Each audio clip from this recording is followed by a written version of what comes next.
Bonjour à vous tous et bienvenue à notre temps ensemble dans la parole de Dieu. Bienvenue à une exhortation venant du message des Écritures.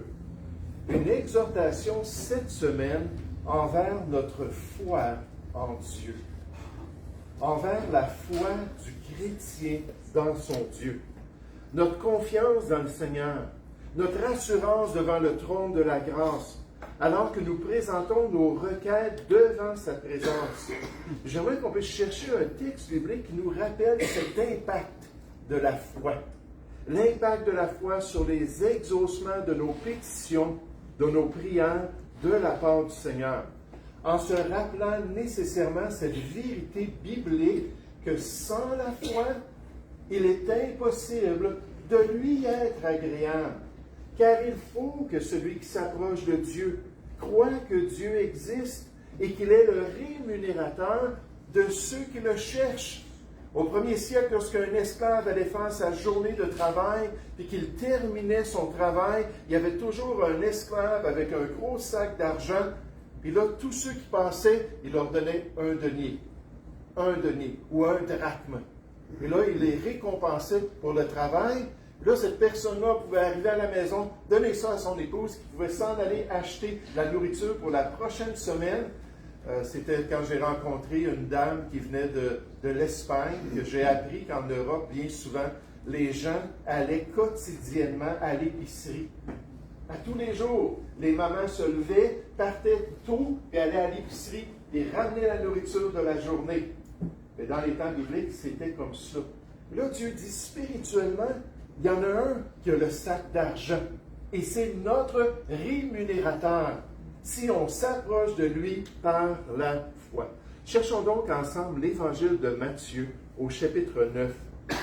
L'Évangile de Matthieu pour voir cet impact-là de notre foi sur les exaucements, alors qu'on veut comprendre ce matin que c'est selon notre foi.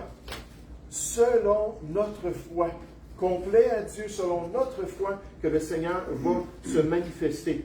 En proportion de la foi des chrétiens, de cette confiance dans l'amour, la sagesse et la puissance de notre Dieu. Et dans le ministère de Christ, on voit cet exemple-là ce matin dans Matthieu chapitre 9, à partir du verset 27. Matthieu chapitre 9, à partir du verset 27. On nous dit, étant parti de là, Jésus fut suivi par deux aveugles qui criaient « Aie pitié de nous, fils de David !» Lorsqu'il fut arrivé à la maison, les aveugles s'approchèrent de lui et Jésus leur dit « Croyez-vous que je puisse faire cela, c'est-à-dire guérir leur aveuglement? »« Oui, Seigneur, lui répondirent-ils. Alors il toucha leurs yeux en disant « Qu'il vous soit fait selon votre foi. » Et leurs yeux s'ouvrirent. Jésus leur fit cette recommandation sévère. Prenez garde que personne ne le sache. Mais dès qu'ils furent sortis, ils répandirent sa renommée dans tout le pays. Celui qui est capable de donner la vue à des aveugles. Là, ils sont partis pour répandre cette bonne nouvelle. Dans Matthieu 9, versets 27 à 31, deux hommes aveugles suivent Jésus et l'appellent « Fils de David » en reconnaissant son rôle messianique en Israël. Ils implorent sa miséricorde, montrant leur foi en sa capacité de les guérir. Jésus leur demande s'ils croient qu'il peut les guérir et lorsqu'ils confirment, il touche leurs yeux, leur rendant la vue. Jésus leur demande de ne le dire à personne, mais ils répandent largement la nouvelle. Oh, comme ce passage nous rappelle l'importance de la foi lorsqu'on s'approche de notre Dieu. Qu'est-ce que ce texte biblique nous enseigne ce matin sur la foi en Dieu? Comment est-ce qu'on peut appliquer cette approche-là au Seigneur dans notre vie personnelle? Comment est-ce qu'on peut grandir dans la foi pour être encore plus agréable à Dieu? C'est certain, comme élément principal de notre texte, que la foi est importante. La foi est importante dans notre relation avec Dieu, dans notre marche avec le Seigneur, dans notre confiance dans son exaucement, dans sa réponse à nos prières. Lorsqu'on présente des pétitions devant sa personne, lorsqu'on s'attend à des exaucements de nos prières et de nos supplications. Puis cet exemple des deux aveugles démontre bien qu'avec une foi authentique, une foi qui croit sincèrement, que tout le potentiel est là pour que Dieu puisse agir dans notre vie, comme cet auteur nous le rappelle. La persévérance des aveugles fut visible lorsqu'ils suivirent Jésus dans une maison où il leur rendit miraculeusement la vue.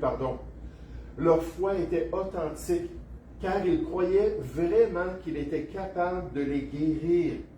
C'est ça la question, est-ce que je le crois réellement, que Dieu est capable de m'exaucer? Ils affirmèrent sa divinité, car ils le reconnurent comme Seigneur. Leur vue fut restaurée conformément à leur foi. Regardez dans le texte au verset 27, toujours dans Matthieu chapitre 9. On nous dit au verset 27, « Étant parti de là, Jésus fut suivi par deux aveugles qui criaient, « Aie pitié de nous, fils de David. » Là, je veux juste m'arrêter là-dessus un instant, qu'ils l'ont appelé fils de David. C'est-à-dire qu'ils reconnaissaient qu'il était le descendant de David, le Messie promis. Puis le Messie qui devait être en mesure de faire des miracles, qui devait être en mesure de faire des signes puis des œuvres merveilleuses. Donc ils disent, on sait qui tu es. On se confie dans ce que Dieu a prophétisé à ton égard. Puis là, on s'approche de toi avec cette confiance, verset 28. Lorsqu'il fut arrivé à la maison, les aveugles s'approchèrent de lui et Jésus leur dit, « Croyez-vous que je puisse faire cela? » « Oui, Seigneur, lui répondirent-ils. »« Oui, Seigneur, Kurios dans l'original, toi qui es l'autorité suprême sur toutes choses, toi qui es le Dieu tout-puissant. Oui, Seigneur, nous le croyons. » Alors, verset 29, il toucha leurs yeux en disant, « Qu'il vous soit fait selon votre foi, d'après la sincérité de votre foi, en proportion à l'authenticité de votre foi, par rapport à la foi que vous avez réellement. » C'est étonnant que Jésus a utilisé une préposition ici qui présente cette idée d'équivalence dans l'exaucement. La foi puis l'exaucement vont aller ensemble. Si tu as une vraie foi, tu auras un vrai exaucement. Comme définition de cette préposition, on nous dit en proportion, métaphoriquement, comme exprimant la relation dans laquelle une chose se trouve par rapport à une autre. On parle de la foi et du miracle.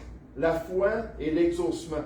La préposition désigne un accord ou une conformité, signifiant selon, conforme à ou d'après. Puis là, il donne même cet exemple dans ce dictionnaire biblique-là, qu'il vous soit fait selon votre foi.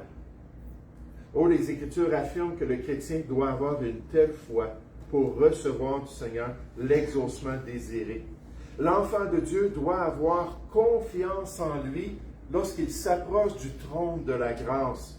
Il doit la manifester dans sa présence lorsqu'il présente ses pétitions devant le Seigneur. Comme Jésus l'avait dit à ses disciples, il avait dit, je vous le dis en vérité, si vous aviez de la foi, si c'était authentique, vous croyez réellement et que vous ne doutiez point, non seulement vous feriez ce qui a été fait à ce figuier que Jésus a fait sécher, mais quand vous diriez à cette montagne, là je pensais à cela. Des fois, on a des grosses montagnes dans notre vie, n'est-ce pas? On a des choses insurmontables. Mais là, je pense que Jésus a pointé littéralement à une montagne. Peut-être une des grandes montagnes en Israël. Il y en avait 7 dans la ville de Jérusalem. Et là, il a pointé vers cette montagne-là. Il a dit, ôte-toi de là et jette-toi dans la mer. Peut-être la mer de Tibériade. Jette-toi dans la mer. Cela se ferait si vous ne doutez pas. Si vous avez une confiance authentique dans votre cœur. Encore, Jésus dit, tout ce que vous demanderez avec foi, avec cet élément-là de confiance, par la prière, vous le recevrez. Et c'est pour ça que Jésus a ramené cette réalité, ce potentiel-là, lorsque la foi était authentique. Il a dit, tout est possible à celui qui croit. Oh, comme la foi, c'est un élément essentiel. Comme la foi, c'est un élément tellement important dans la vie de l'enfant de Dieu. Selon votre foi, Jésus a effectivement guéri des personnes qui n'avaient pas la foi, mais ici, il donne leur foi comme mesure, c'est dans les proportions de l'exaucement, mesure de la bénédiction qu'ils allaient recevoir du Seigneur. Le docteur Weisby nous dit, c'est leur foi que Christ a honorée. Leur « oui, Seigneur » a été la confession qui a libéré la puissance nécessaire à leur guérison et pour pouvoir leur rendre la vue. Là, j'ai demandé au Seigneur, Seigneur, comment est-ce que je pourrais illustrer cela? Cet élément-là tellement important de la foi. Pas nécessairement en tant qu'homme, j'ai pensé à de la nourriture. J'ai pensé au fait que mon épouse est une excellente cuisinière. Après 32 ans, je peux vous dire, je ne me plains jamais des repas qu'elle me prépare. Et des fois, elle sait qu'elle a besoin du malaxant, je ne sais pas si c'est ça le vrai nom, pour pouvoir préparer un bon plat. Puis là, elle est consciente que Hydro a pourvu l'électricité. Puis là, elle a l'électricité, elle a l'appareil, puis là, elle va pouvoir faire le plat pour son mari qu'elle aime tant. Mais il y a une chose qu'il ne faut pas qu'elle oublie, c'est qu'il faut qu'elle branche l'appareil pour que ça puisse fonctionner. Là, je pensais à ça. J'ai dit, Dieu est tout-puissant. Toute la capacité est en lui. Il n'y a rien d'impossible à notre Dieu. Puis là, je pensais à sa volonté, puis aux exaucements qu'il pouvait envoyer dans notre vie.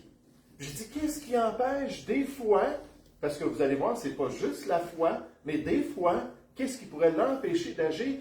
C'est tout simplement une confiance respectueuse. Alors qu'on croit qu'il est Dieu, alors qu'on croit qu'il a le sac de l'argent, de l'exaucement du chrétien, puis là, on s'approche par la foi, et là, il peut se manifester dans notre vie. L'importance d'avoir la foi dans le Seigneur. L'importance de se confier en lui pour avoir cet exaucement-là.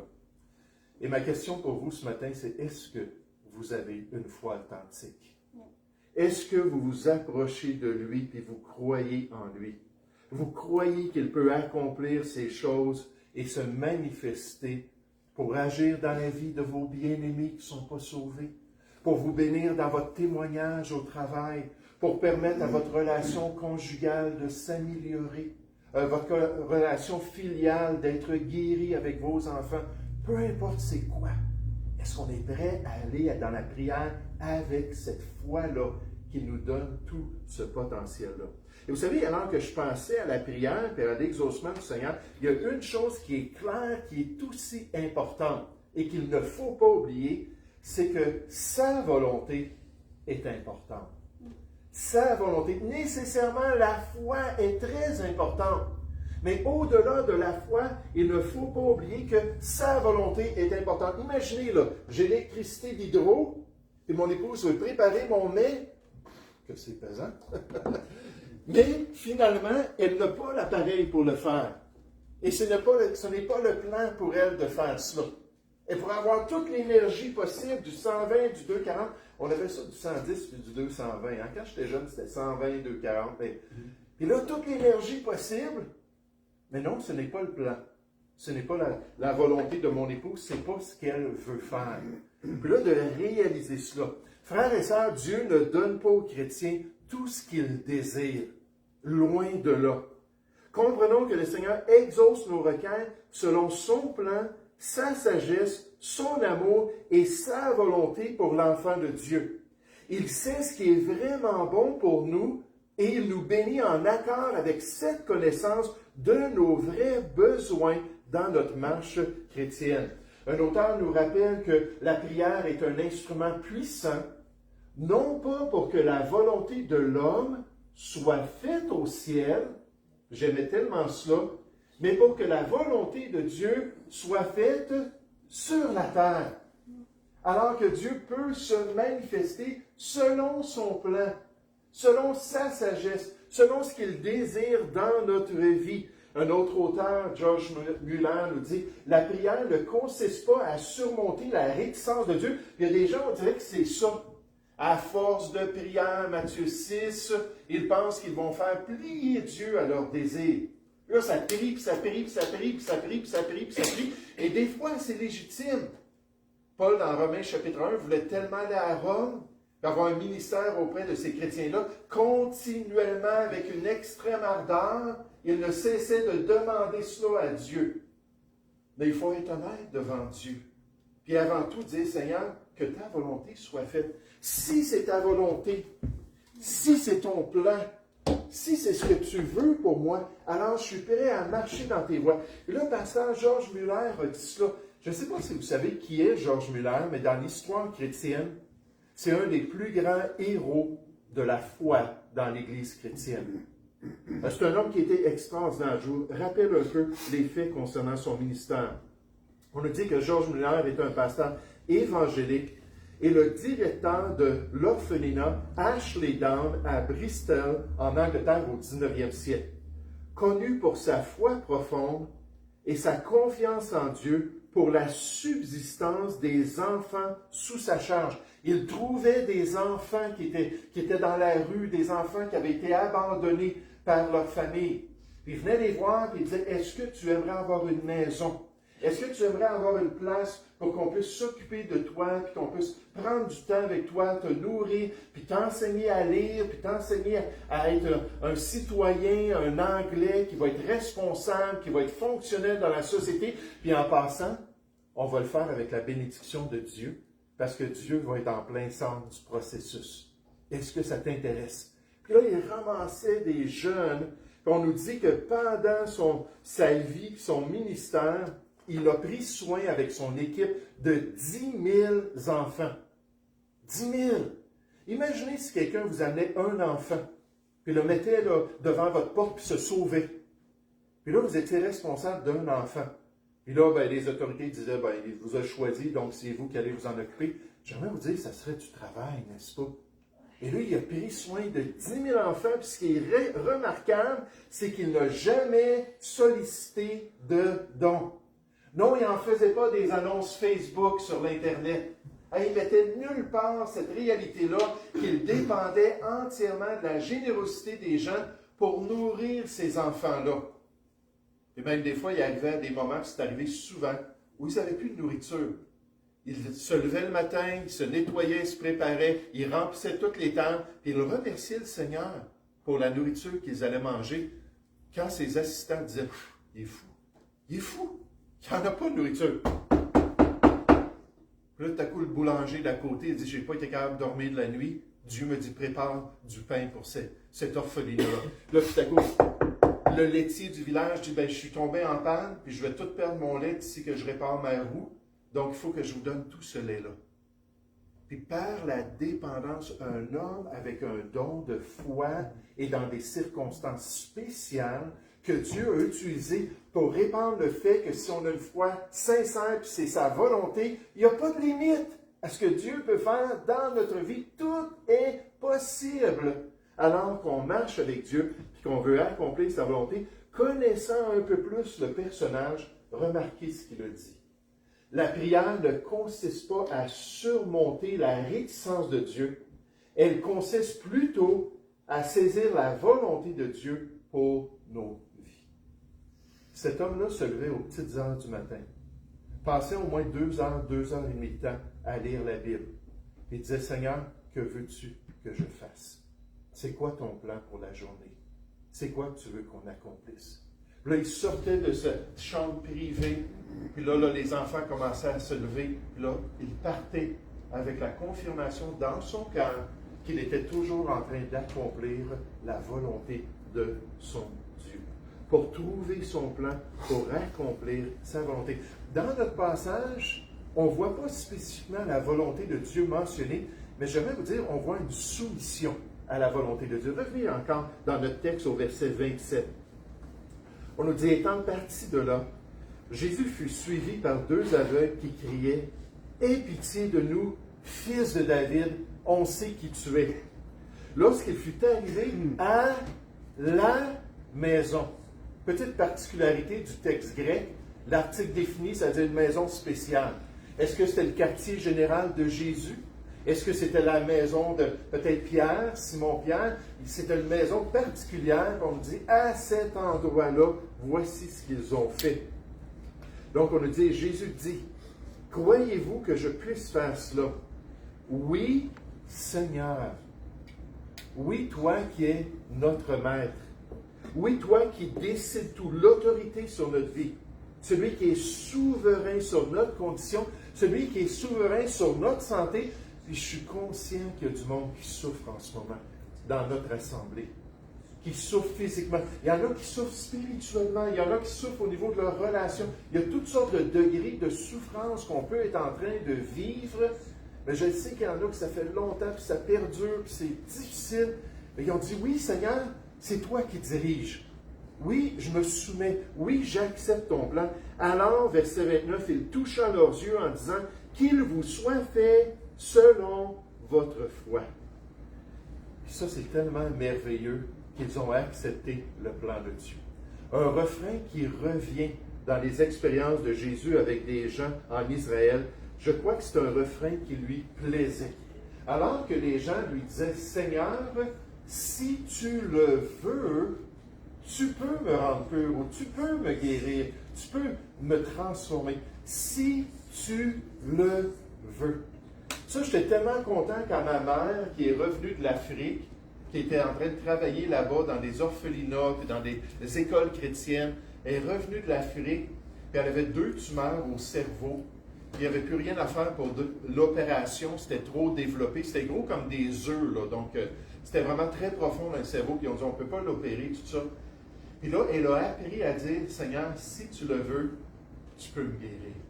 Puis là, elle lui a demandé cela jusqu'à ce que Dieu lui montre que non, ce n'était pas sa volonté, mais elle est partie pour la gloire. Mais si tu le veux, si c'est ta volonté, si c'est ton désir, si c'est ton plan pour ma vie, ma guérison, tu peux le faire. J'ai confiance que tu as la capacité. Tu peux m'exaucer puis faire tout ce que tu veux dans ma vie.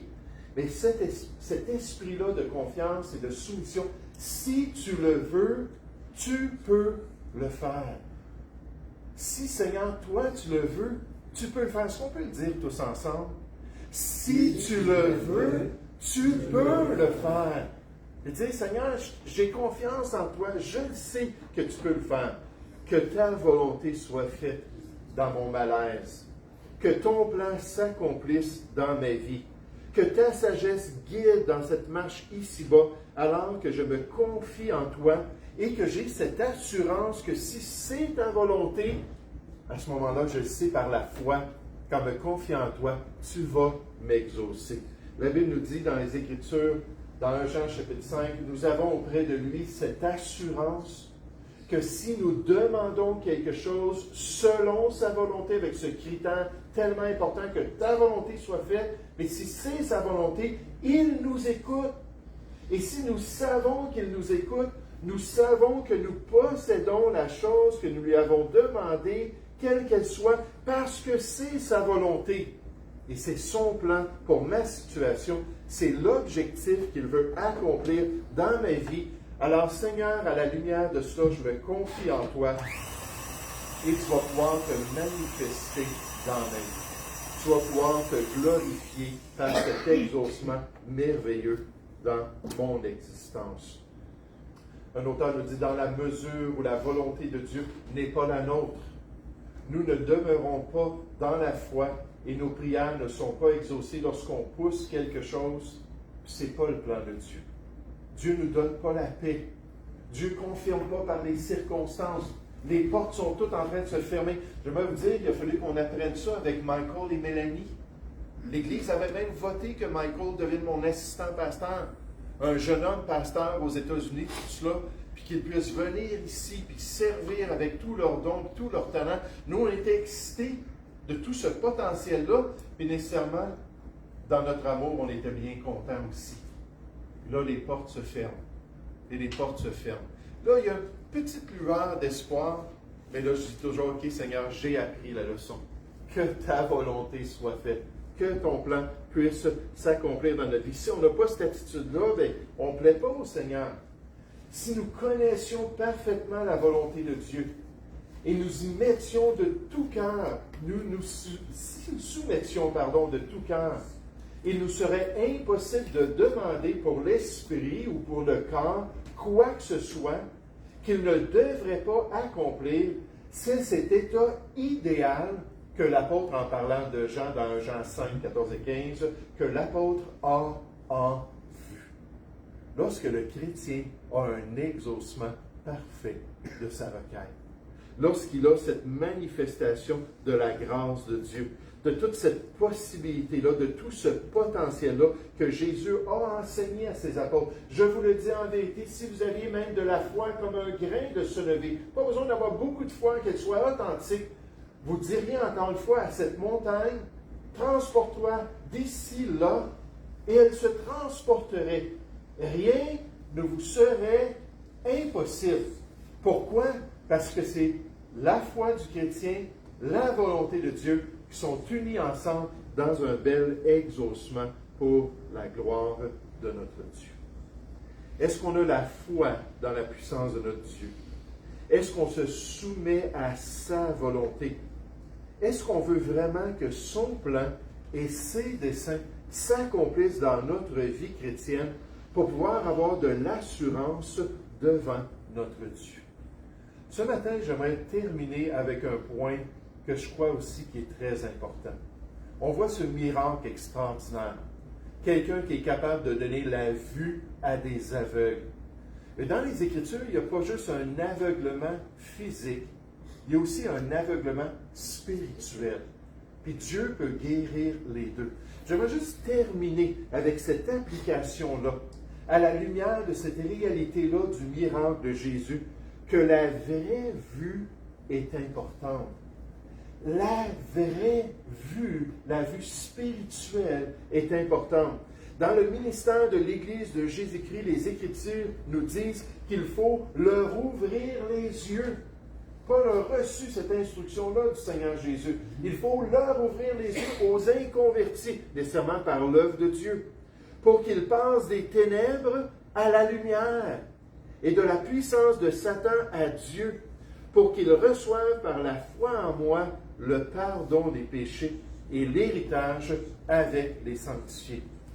Et moi, je me rappelle à l'âge de 21 ans, quand un pasteur s'est assis avec moi, a ouvert la Bible, me montrer qui j'étais devant Dieu, me montrer ce que Jésus avait accompli pour moi, puis comment est-ce que ma vie pouvait être transformée, puis que j'ai invoqué par la foi le nom du Seigneur Jésus. J'ai relevé la tête après avoir dit Amen, et ma perspective des choses avait totalement changé. Là, j'étais plus la même personne. Les choses anciennes étaient passées nécessairement dans tout le potentiel de croissance, de sanctification à travers ma vie chrétienne, mais je le savais que les choses de mon ancienne vie étaient passées. Toutes choses étaient devenues nouvelles. Et là, mes yeux étaient ouverts à la foi, étaient ouverts aux réalités de la parole de Dieu, étaient ouverts à l'enseignement dans l'Église de Jésus-Christ. Là, je pouvais marcher avec le Seigneur et accomplir la volonté de Dieu. Mais il n'y a pas seulement physiquement que Jésus peut transformer la vue d'une personne.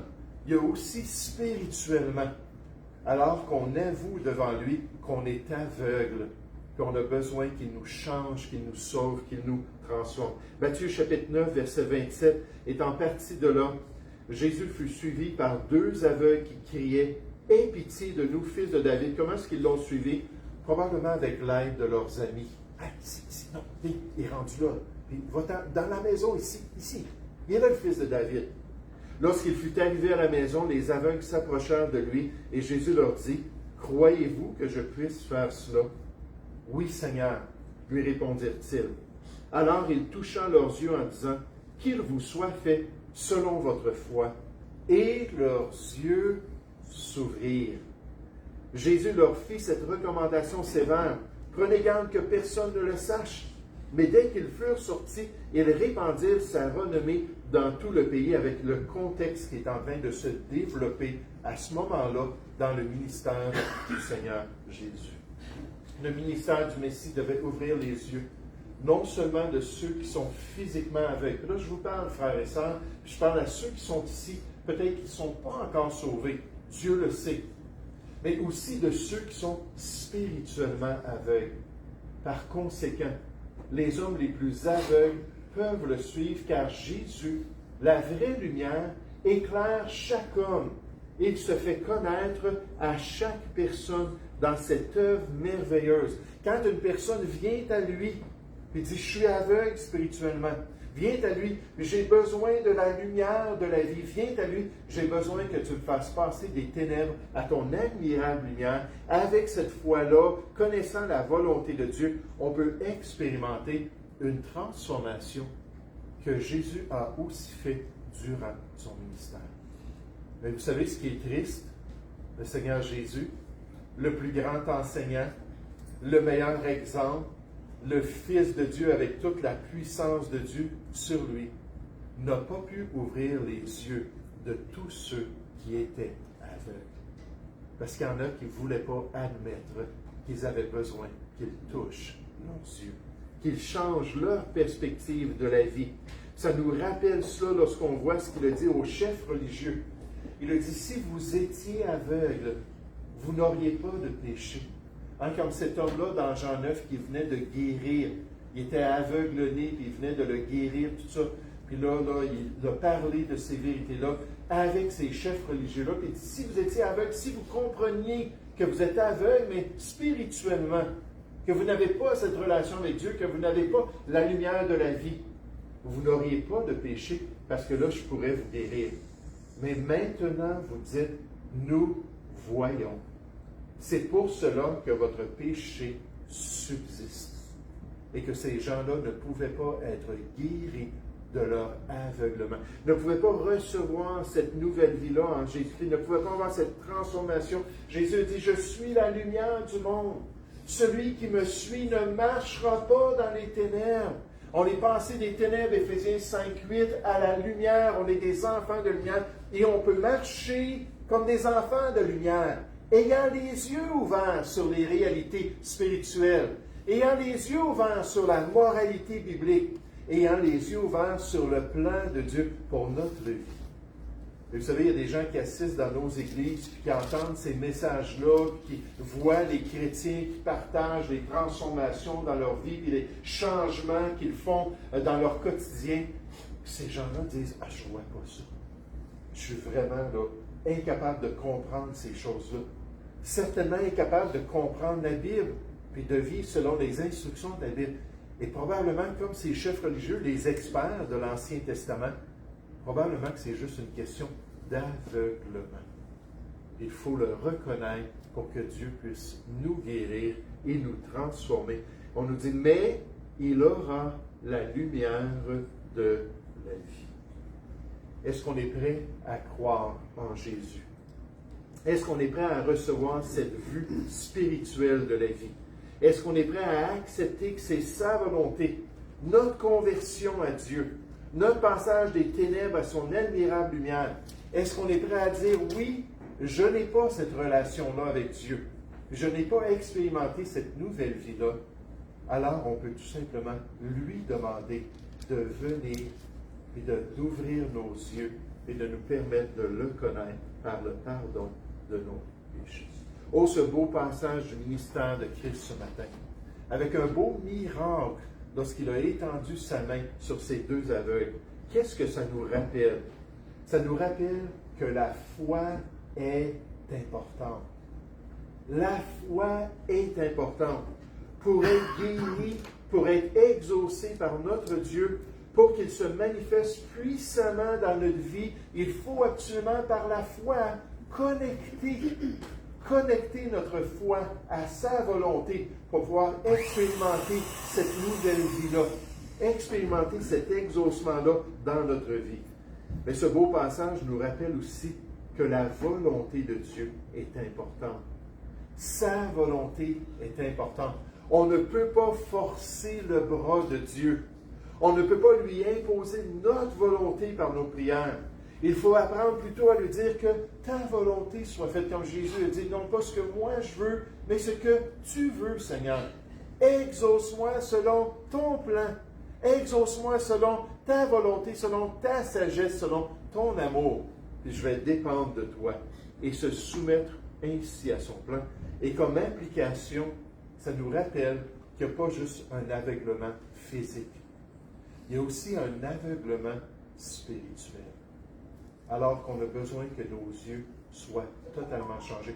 Pour l'apôtre Paul, c'était comme s'il y avait ces écailles-là devant ses yeux qui sont tombées quand il s'est tourné par la foi auprès du Seigneur. Est-ce qu'on voit comme un chrétien? Puis qu'on est capable de marcher dans la lumière comme un enfant de lumière. Nous allons prier ensemble. Père Céleste, ce matin, je veux te remercier, Père, pour ce privilège encore d'avoir ta parole entre nos mains, d'avoir les exemples du ministère de Christ, de pouvoir voir son interaction avec les brebis perdues de la maison d'Israël, et que ces choses qui sont inspirées sont utiles pour nous enseigner, nous rappeler qu'il faut s'approcher dans la prière avec foi, avec confiance, avec certitude. Parce que, Seigneur, on s'approche d'un Dieu qui nous aime. Et on cherche ta face pour se soumettre à ton plan. Et pour te demander que ta volonté bonne, agréable et parfaite s'accomplisse dans notre vie. Ô Père Céleste, comme application nécessairement, on te prie que si quelqu'un n'a pas cette certitude, cette assurance d'être passé des ténèbres à la lumière de Dieu, qu'il puisse le reconnaître et dire, oui, j'ai besoin de la nouvelle vie. J'ai besoin de nouveaux yeux pour pouvoir voir la vie selon ton plan. Ô Père Céleste, je te prie que tu puisses appliquer ça à nos cœurs et que tu puisses nous donner une excellente semaine et qu'on puisse marcher avec cette assurance-là dans ta présence, toujours en reconnaissant que tu es notre Seigneur et qu'on veut se soumettre à ta volonté. Guide-nous cette semaine, nous te prions. Au nom du Seigneur Jésus. Amen. J'aimerais te demander de vous lever, s'il vous plaît. On va terminer avec le numéro 232.